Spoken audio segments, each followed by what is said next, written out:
નમસ્તે. આજના વિડીયો અંદર હું તમારા માટે નવી માહિતી અને નવી યોજનાની માહિતી લઈને આવી ચૂક્યો છું મિત્રો. તો આજે આપણે આઈ ખેડૂત પોર્ટલ પર હું તમારા માટે જે તમને પશુઓ માટે જે દાણ આપવામાં આવશે, પશુ દાણ તરીકે આપણે જે કહીએ સુમૂલ દાણ, બરાબર, જે દાણો આપવામાં આવે છે, બરાબર, અલગ અલગ કંપનીઓ દ્વારા જે રીતના તમને દાણ આપવામાં આવે છે એ જ પ્રમાણે પશુ દાણની જે આપણાને આપવામાં આવશે સરકાર દ્વારા જે આઈ ખેડૂત પોર્ટલ પર નવી યોજના લાવીને મૂકી છે આ વર્ષ માટે. તો તમારે એનું ઓનલાઈન ફોર્મ કેવી રીતના ભરવાનું છે એની મેં હું માહિતી લઈને આ વિડીયોની અંદર આવી ચૂક્યો છું. ખેડૂત મિત્રો, તો આપણે જોવાનું રહેશે ભાઈ આઈ ખેડૂત પોર્ટલ પર આપણે પશુદાણ જે સુમલદાણ તરીકે ઓળખીએ છીએ એ આપણાને કેવી રીતના મળવાની છે અને કેવી પ્રોસેસ કરવાની છે, એમાં શું ડોક્યુમેન્ટ જોઈશે. તો મિત્રો તમને શું ડોક્યુમેન્ટ જોઈએ એની માહિતી ઓનલાઈન સૌપ્રથમ બતાવી દઉં. ચલો મિત્રો, તમારા આધાર કાર્ડ જોઈએ, રેશન કાર્ડ જોઈએ, બેંકની પાસબુકની જરૂર નથી, બરાબર. જાતિનો દાખલો જે ખેડૂત મિત્રોને લાગુ પડતો એમને આપવાનો રહેશે. એસસી એસટીને આપવાની જરૂર રહેતી નથી. ઓબીસી કે જનરલ કેટેગરી આપવાનો રહેશે.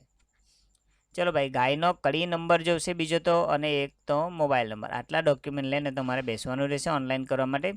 ચલો મિત્રો, હવે ઓનલાઈન કરવા માટે શું ડોક્યુમેન્ટની માહિતી મળી ગઈ. હવે તમારે iKhedoot.com નાની વેબસાઇટ પર આવી જવાનું રહેશે. આ પ્રમાણે એન પર આવશે એટલે iKhedoot ગુજરાત પર ક્લિક કરો. ત્યારબાદ તમારે આ ડેસ્કબોર્ડ પર આવી જશો એટલે યોજનાઓ ક્યાં છે આ રહી યોજનાઓ, એની યોજનાઓ પર ક્લિક કરો એટલે આ રીતના એના પર આવી જશો. ત્યારબાદ તમારે પશુપાલન ખાતાની વેબસાઇટ પર ક્લિક કરવાનું છે. તમે પશુપાલન પર ક્લિક કરશો એટલે મિત્રો આ રીતના એનો ઓપ્શન આવી જશે ડેસ્કબોર્ડ પર. હવે જોઈ લો ભાઈ કઈ યોજનાઓનું તમે ભરવાનું છે. મિત્રો એક તમને ખાસ માહિતી આપી દઉં કે ભાઈ તમે જે બી યોજનાનું ભરો ને તો એને જાતિવાઇઝ સરકાર આપી છે ભાઈ. એસસી એસટી ને ઓબીસી ધ્યાનપૂર્વક પૂછજો ભાઈ. અનુસૂચિત જાતિ એટલે કે એસટી, અનુસૂચિત જાતિ એટલે કે એસસી, સામાન્ય એટલે કે જનરલ, ઓબીસી બધા માટે એ રીતના ધ્યાન રાખજો. ઓકે મિત્રો, ચાલો હવે એમાં જોઈ લઈએ કે શું માહિતી છે મિત્રો. તો એની અંદર ગવર્મેન્ટે શું માહિતી આપી છે કે ભાઈ અનુસૂચિત જનજાતિના પશુપાલન ગાભણ ગાય પશુઓને ગાય ભેંસના ખાનદાન સહાય લાભાર્થી દીઠ કુલ 150 કિલોગ્રામ ખાનદાન 100% લેખે મફત, 100% એટલે મિત્રો મફત આપવામાં આવશે, બરાબર. પણ ક્યારે, કેવી રીતના મળશે તમને તે ધ્યાન રાખો. હવે 150 કિલો એટલે મિત્રો એક 50 કિલોની એક કોથળી આવે. મારા જૂના વિડીયોમાં જોઈ લેજો, જ્યારે દાણ ખેડૂતોને મળી છે એનો વિડીયો હું બનાવી ચૂક્યો છું. એ દાણ કેવી આવે, કેવી રીતના આવશે એ બધી માહિતી હું તમને તે વિડીયોમાં આપી ચૂક્યો છું, બરાબર. દાણ મળે એટલે ફરીથી નવો વિડીયો બનાવીને મૂકીશ. ચલો 150 કિલો એટલે 50 કિલોની એક ગુણ આવશે એટલે કે 1, 2, 3 ને 4 ને 5 કિલો, 3 કિલો, બરાબર મિત્રો. અહીંયા 3 કિલોની વાત કરવામાં આવે છે, બરાબર. તો આપણે 3 કિલો આપવા માટે 150 કિલો એટલે કે 3 કોથળી આપવામાં આવશે 50 કિલોની. પહેલાં 250 કિલો આપતો હતા, બરાબર મિત્રો, ત્યારે 5 કિલો મળતી, 5 ગુણ મળતી, હવે 3 ગુણ મળશે, બરાબર મિત્રો. ચાલો હવે એમાં શું સરકારે માહિતી આપી છે. વાર્ષિક પ્રતિ પશુપાલક કુટુંબ દીઠ એક વખત સહાય આવે એટલે કે એક રેશન કાર્ડ પર મિત્રો એક વાર સહાય મળશે, બરાબર મિત્રો. ઓકે મિત્રો, મારા ખ્યાલથી 3 વર્ષમાં એકવાર કંઈ આપે છે પણ અહીંયા વાર્ષિક લખી છે તે પ્રમાણે હું તમને વાંચી બતાવ્યું, બરાબર.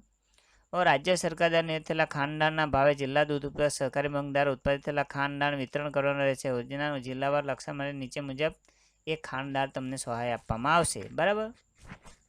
એ દાણ ખારી પશુને તંદુરસ્તી મળે એ માટે સરકારે તમારા પર આ રીતના સહાય આપે છે.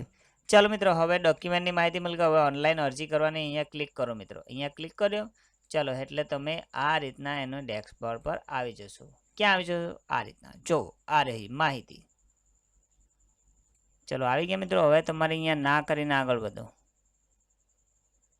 ચાલો મિત્રો, આ બધી વિગત તમારે વાંચન કરી લે. ભાઈ તમે કઈ યોજના ભરતા છો, કોઈ બીજા નંબર તો નથી ઘૂસી ગયા ને? બીજી કોઈ એસસી એ તો એસટી પરમાં જાઓ, એસટી એ તો એસટી જનજાતિમાં જાઓ, બરાબર. જનરલ કેટેગરી તો અહીંયા સામાન્ય લખેલો છે, બરાબર મિત્રો. ધ્યાન રાખજો ભરવા પહેલાં, ભૂલ નહીં કરતા, હા.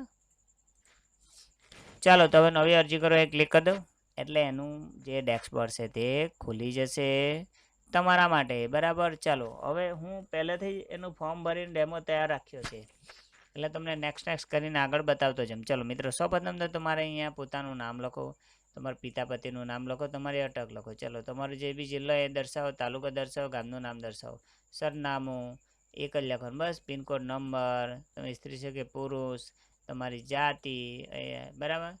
ચાલો મિત્રો, તમારા આધાર કાર્ડમાં અહીંયા લિંક છે કે ના, હા કે ના પૂછો તો હા જ લખવાનું મિત્રો, બરાબર. બધાને લિંક જ છે, ના એ તો કરાવી દેવો ફટાફટ. ચલો મોબાઈલ નંબર અહીંયા લખો, દિવ્યાંગ છો હા કે ના લખો, આધાર નંબર લખો, ચલો તમારો ગાય ભેંસનો જે પણ કડી નંબર તમે લાવ્યો હોય ને એને કાન પર મારેલો હોય છે. મને ઘણી મારા જૂનો વિડીયોની અંદર કમેન્ટ બોક્સમાં લખે છે મિત્રો, ખેડૂત મિત્રો, કે ભાઈ અમારો કડી નંબર ક્યાં છે, મળતો નથી. અરે ભાઈ એને કાન પર લખેલો હોય, બરાબર. હવે તમે ગાય ગમે ત્યાંથી લાવ્યા હોય, હવે એ રજીસ્ટર ન હોય ડૉક્ટર દ્વારા, તો ભાઈ ન પણ અને કોઈ ગાયનો કડી નંબર તમે વેચાતી લાવ્યો તો પડી ગયો, તો એનો સંપર્ક કરો જૂના ખેડૂત મિત્રોને, એને ડૉક્ટર પર સંપર્ક કરીને તમને કડી નંબર આપશે, બરાબર મિત્રો. ઓકે મિત્રો, જેવી રીતના વિજ્ઞાન કરે છે એ પ્રમાણે ડૉક્ટર લોકો કડી નંબર મારે છે. હવે ચાલો મિત્રો, કડી નંબર લખી દીધો. હવે બીજી શું માહિતી લખવાની રહેશે? તો મિત્રો તમારે અહીંયા ગાય ભેંસનો વર્ગની સંખ્યા લખો. ભાઈ તમારે ત્યાં મિત્રો ગાયની સંખ્યા 5 હોય તો 5 લખો, 2 હોય તો 2 લખો. તમારે ત્યાં ભેંસની સંખ્યા કેટલી છે? ભાઈ 9 હોય તો બી 1 તો લખવું પડે મિત્રો, સ્ટારમાં આપ્યું 1 તો લખવું પડશે, બરાબર મિત્રો. પછી લાવીને તમારે બતાવવાની કોઈ વાર જરૂર પડે તો ગવર્મેન્ટને. ચાલો મિત્રો, બીજું શું માહિતી છે એમાં? કેટલા વર્ષમાં લાભ લીધો મિત્રો? ક્યારે નહીં તો અહીંયા ક્યારે નહીંમાં ટીક કરો, કોઈ વાર લીધો હોય તો એ રીતના ટીક કરો, બરાબર. ચાલો અહીંયા બીજું અન્ય પ્રાણીને આપવાની જરૂર નથી. ચાલો મિત્રો, તમે દૂધ મંડળીમાં કયા ગામમાં દૂધ ભરો છો? તમારી જે બી દૂધ મંડળી એને સિલેક્ટ કરી લો, બરાબર. એ સિલેક્ટ કરે એટલે તે તાલુકા, પછી તે ગામ સિલેક્ટ કરો. ચાલો રેશન કાર્ડ નંબર આપણને સર્ચમાં શોધે એટલે જેટલા નામ હોય એટલી માહિતી મળશે. એમાંથી જે ખેડૂત મિત્રોને તમે નામ ઉપર અહીંયા લખ્યું છે એ પ્રમાણે અહીંયા સિલેક્ટ કરી લેવાનું, બરાબર. ચાલો એ સિલેક્ટ કરીને કેપ્ચા કોડ એને લાખે અરજી સેવ કરી લો. ઓકે મિત્રો, સમજી ગયા તમે? હવે બરાબર એકવાર ધ્યાનપૂર્વક વાંચી લો, કોઈ ભૂલતા નથી તેને ભાઈ. ઘણા ખેડૂત મિત્રો શું કરે, સ્ત્રીનો એ માંગેલું છે ભાઈ સ્ત્રી છે કે પુરુષ, તો તમે કોઈ વાર સ્ત્રી ફોર્મ ભરે તો બી પુરુષનું ભરતા હોય તે જ ટીક રહી જાય, એવું બધી ઘણી મિસ્ટેક થાય છે, ધ્યાન રાખો, બરાબર. ચાલો આટલી વિગત પૂરાઈ જાય એટલે મેં તમને બીજી માહિતી આપી દઉં. ચાલો મિત્રો, તમે જોઈ શકો આ હું ડેમો તરીકે પહેલાંથી એક ફોર્મ ભરી દીધું છે. અહીંયા ફટાફટ તમે જોઈ શકો આ રીતના જે બી હોય તે, બરાબર. મેં અહીંયા એકવાર લાભ લીધો હતો ખેડૂત મિત્રો, એટલે મેં 2022-23 લાભ લીધો હતો તે દર્શાવે છે. ના લીધો તો તમારે અહીંયા ના જ લખવાનું, મોસ્ટ ઓફલી ના લીધો એ લખી દેવાનું તમારે, બરાબર. ચલો તમારો કઈ ગામમાં દૂધ મંડળી છે, કયા જિલ્લામાં, ત્યાં લખો, કયા તાલુકામાં, કયું ગામ. ઓકે, આટલી વિગત ભરો એટલે તમારે નીચે રેશન કાર્ડવાળો ઓપ્શન પર આવવાનું રહેશે. ચાલો તે પણ તમને માહિતી આપી દઉં, રેશન કાર્ડ નંબર. ચાલો મિત્રો, આ રીતના તમારે રેશન કાર્ડ નંબર નાખવાનો રહેશે. જોઈએ પછી સર્ચ પર ક્લિક કરો એટલે આ રીતના નામ ખુલશે. તમારું જે પણ નામ હશે મિત્રો અહીંયા સિલેક્ટ કરી લેવાનું રહેશે. એ સભ્ય પસંદ પર ક્લિક કરો એટલે નીચે અહીંયા એનું એન્ટર બોક્સમાં નામ આવી જશે, બરાબર. પછી આ ચેપ્ટા કોડ નાખીને અરજીને સેવ કરી લેવાનું. ઓકે મિત્રો, સમજી ગયા આ વિડીયોની અંદર તમને, બરાબર મિત્રો. ચલો એ પણ જોઈ લઈએ. ચલો મિત્રો, તમે જોઈ શકો ભાઈ તમારી અરજી અહીંયા રજીસ્ટર થઈ ચૂકી છે. આ રીતના મેસેજ અહીંયા આવી ગયો. ઓકે મિત્રો, આ તમે જોઈ શકો. બસ હવે શું કરે મિત્રો, તમારે ડોક્યુમેન્ટ અપલોડ ન કરવાનું, સુધારવું હોય તો આમાં જવાનું, ત્યારબાદ તમારે કન્ફર્મ કરી દેવાનું મિત્રો. ચલો હવે કન્ફર્મની અંદર આપણે જવાનું રહેશે.